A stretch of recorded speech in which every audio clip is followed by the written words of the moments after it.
Welcome to part 2 of Feck TV's Christmas special. We've gone undercover to discover that Santa Claus is not real, but money is. Jay, I want to talk to, and Chris, I want to talk about the commercial exploitation that Christmas has turned into. I find that summer starts with the summer and talking about kids going back to school. As soon as they're back in school, it's Halloween, and suddenly straight after Halloween, even before it sometimes, it's Christmas. What do you think?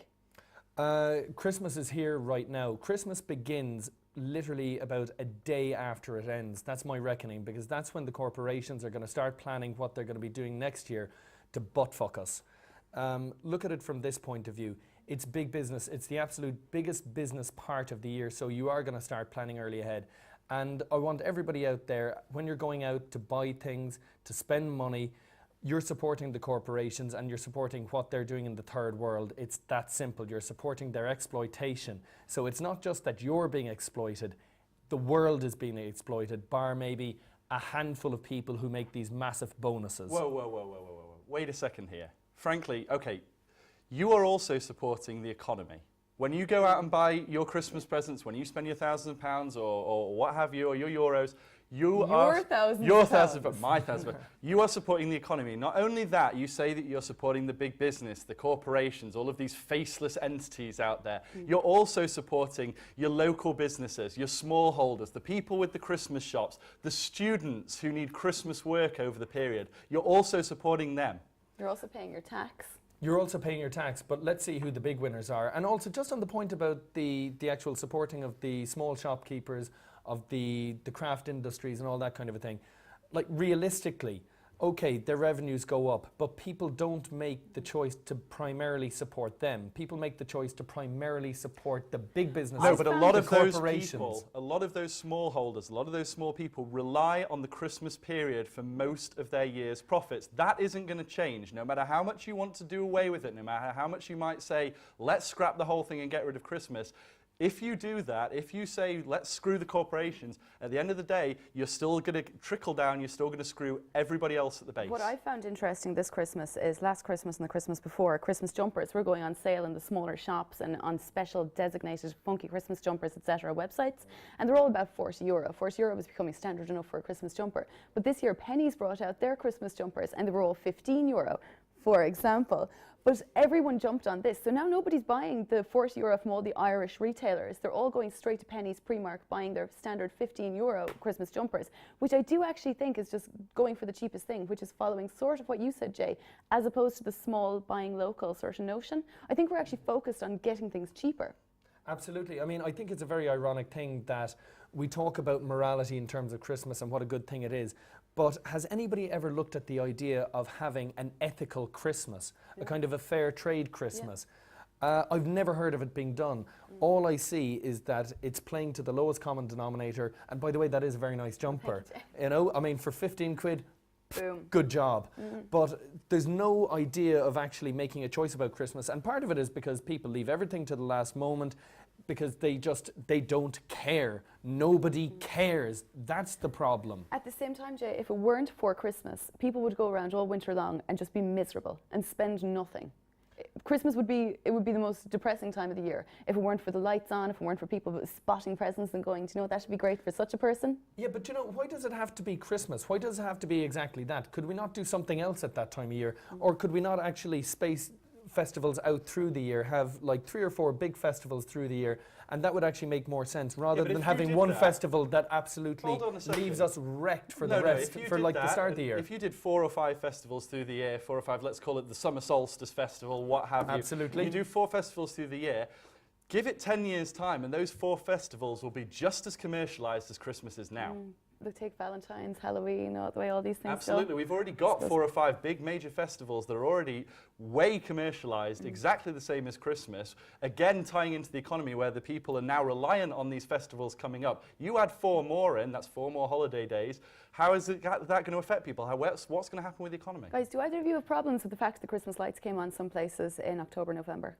Absolutely. I mean, I really think that's ridiculous. Once you've got the Christmas light following literally a sneeze after Halloween, there's an issue there. That's when you know that the whole commerce of the whole thing has taken over. Yeah, even I agree with that. I mean, as a traditionalist here, you know, Christmas for me really starts in December. What date in December? Ooh, what day? What date can you put up your Christmas tree? I have no Quickly. idea. Not a clue. Not a clue. I'm a man. Apparently- I don't generally apparently put it up. sometime in March or April. Okay, but what about the Christmas? Or that's what it feels Okay, like look, anyway. what about the Christmas adverts, Jay? Do you not even like the Christmas adverts that these corporations put out? People wait all year round for them. I'll tell you, I actually don't like the adverts, and I have a particular example of an advert that I hate. It's the McDonald's one. It's the one where it shows like all the McDonald's are shut over Christmas, and it says something like, "Go hang out with your family. Look at this. We're not trying to exploit you on Christmas Day. We're really good guys." That's bollocks. That's absolute bollocks. They're closed on Christmas Day because they know they pretty much have to. I mean, like, that's what that's about. It's trying to take a situation and find another aspect on which they can manipulate everybody. I find it interesting to see that John Lewis and places spend millions of euro in advertising over Christmas, and if they just put a percentage of this money towards charity, they could run entire towns based on this money. Absolutely, and funny enough, I remember watching an interview with a man called Jerry Della Femina. Now, he was one of the big advertising gurus who started off in the 1960s, and part of his work inspired the TV show Mad Men. Something that he said is that he reckons it would be a lot better for big corporations if they took part of their advertising budget, put it into charitable works, put it into good causes, and then let that promote itself.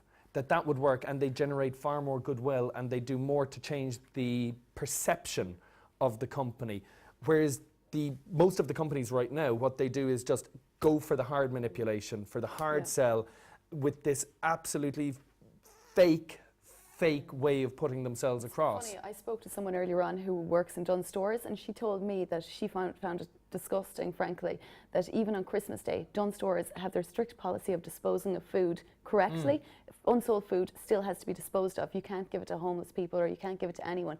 And this employee just felt that on Christmas Day, surely you don't need to bin food when there's people living on the streets. When there's people living on the streets who, quite frankly, aren't too concerned with the sell-by date on food. I mean, look, and this is actually quite a serious point, so I don't want to make too much light out of it, but if they're willing to, to forage through bins anyway, and some people are, come on, I mean, and even if they actually said, they're willing to sell goodwill and goodwill messages everywhere, but they don't actually do it themselves. Yeah, absolutely. I suppose the thing I want to get back to, and that's a completely valid and point, and I do think more of that should be happening. I think the thing going back to it, though, is you're saying that you don't want these corporations to be selling stuff to people. You don't want this over commercialized Christmas, that it's playing on people, it's manipulating people.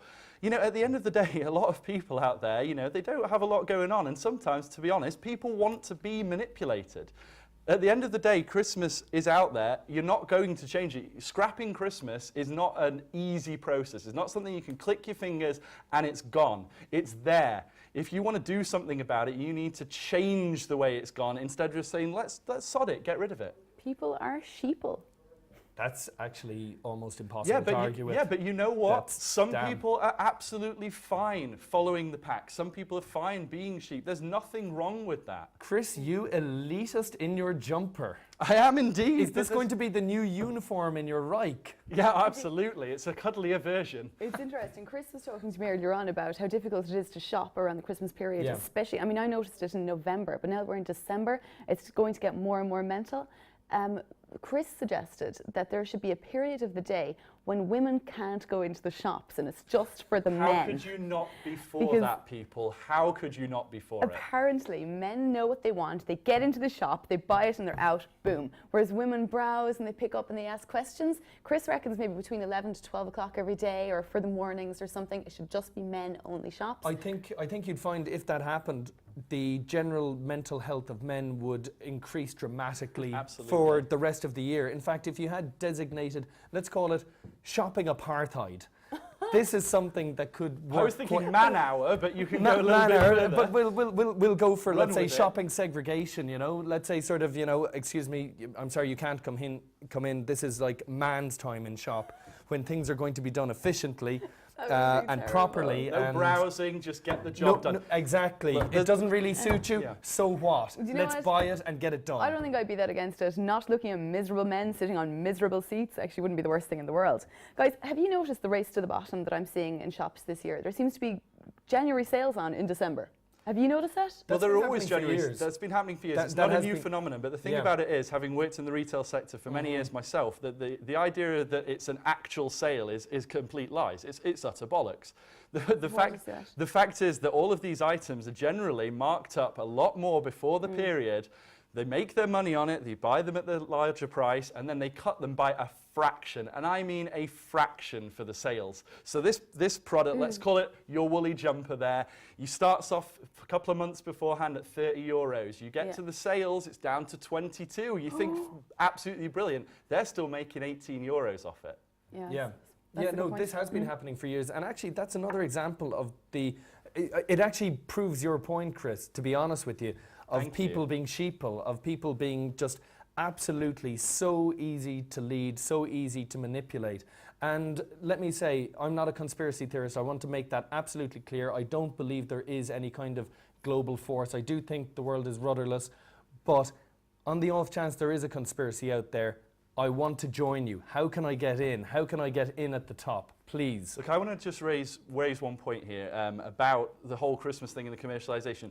What do you actually think in terms of the charities over the Christmas period and how they advertise? Because frankly, I take the view that, okay, they may tug on your heartstrings over Christmas a lot more than normal. They may be those adverts where you think, bloody hell, I'd probably best give some money.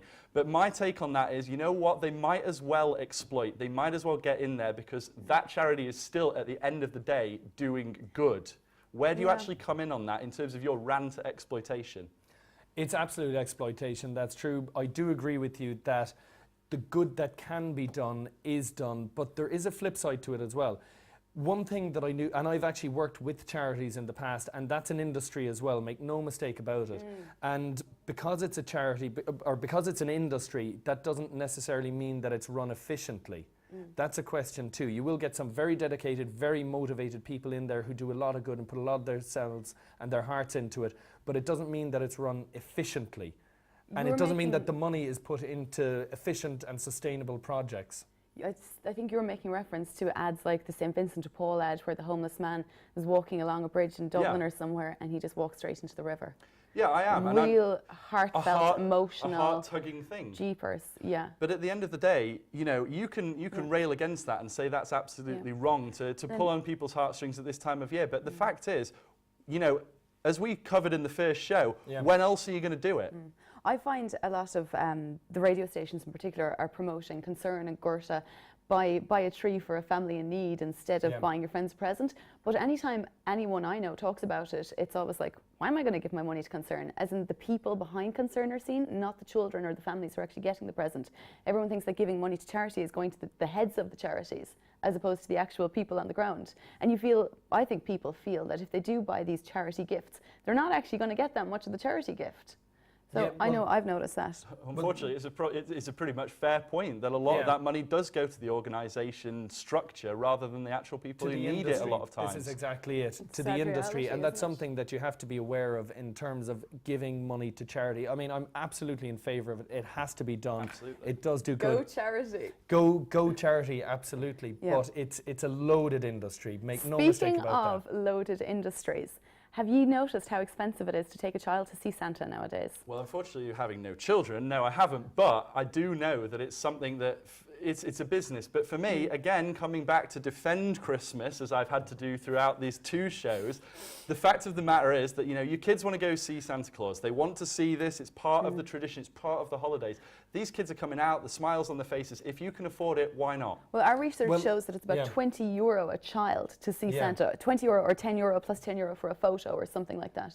Yeah, absolutely.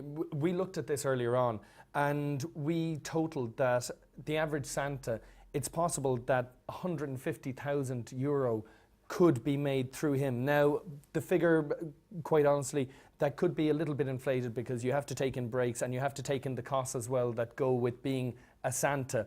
But I thought it was €168,000 before you took in breaks. well, Well, there are a lot of breaks for Santas. I mean, he's got to knock back sometimes. Bad Santa, watch that movie. But I mean, that's an absolute money spinner, and that, I think, that's the absolute pinnacle of the exploitation that you'll find with Christmas, because that's exploiting the innocence of a child. And by the way, it's not really Santa. If there's any kids watching this, learn it now. It's not really Santa. It's just some dude who doesn't work for the rest of the year. He probably drinks, and he puts on a beard.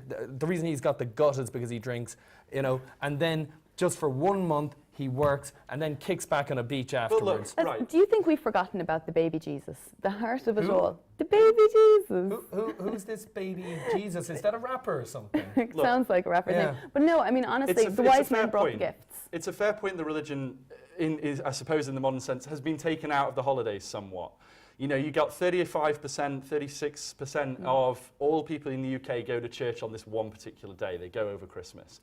But having said that, that again goes back to my original points that, you know, it's the day, it's the time that brings people together. If people want to go in there and feel closer to a religion that, you know, perhaps they ignore for the rest of the year. In a fake way. You can go into the church one day a year and then you don't live any of the gospel for the rest of it. I'll tell you an interesting little factoid here just about Christmas and the manipulation of it. If you look at the Christmas tree started in pagan times. The Romans had the Christmas tree. Then it gets co-opted into Christianity. During the communist era in Russia, you know, 30s through to the 50s until Stalin died, they still had Christmas trees, but instead of having an angel or a star at the top of the tree, they had Stalin. Now, what does that actually tell you? I mean, the whole thing is absolutely devoid of meaning. It's just grabbed and used by one person as another. If it weren't for Santa Claus, do you think we would still have Christmas nowadays? Absolutely. For me, the Thank you, tradition... Coca-Cola. Absolutely. No. It is actually all down to the exploitation and the commercial side of it, though, isn't it? Absolutely not. There is the thing about traditional heritage Christmas. The idea that people are out. You've got people barrel rolling, having tug of war competitions over Christmas. These traditional things that always went on. I have a question for you. If you look at the way that Christmas has changed over the years, let's say Christmas as we know now was invented by Dickens. What do you think Christmas is going to be in 20 years' time? Exactly the same, and there's nothing or 50 wrong years' with time. Exactly the same, and we'll still be watching Home Alone and Die Hard every day, and we'll still be buying the box of roses and the same old Jameson for the same old people. Anyway, I don't think we're ever going to get to a conclusion on this, but I would be really interested in having the Facebook viewers and our Effect TV followers comment on it, because it's actually a really interesting discussion. Please do, call him the Grinch that he is. Mega Grinch. Unfortunately, that's all we have time for today, but we are wishing you and yours a very merry and commercially exploitative Christmas.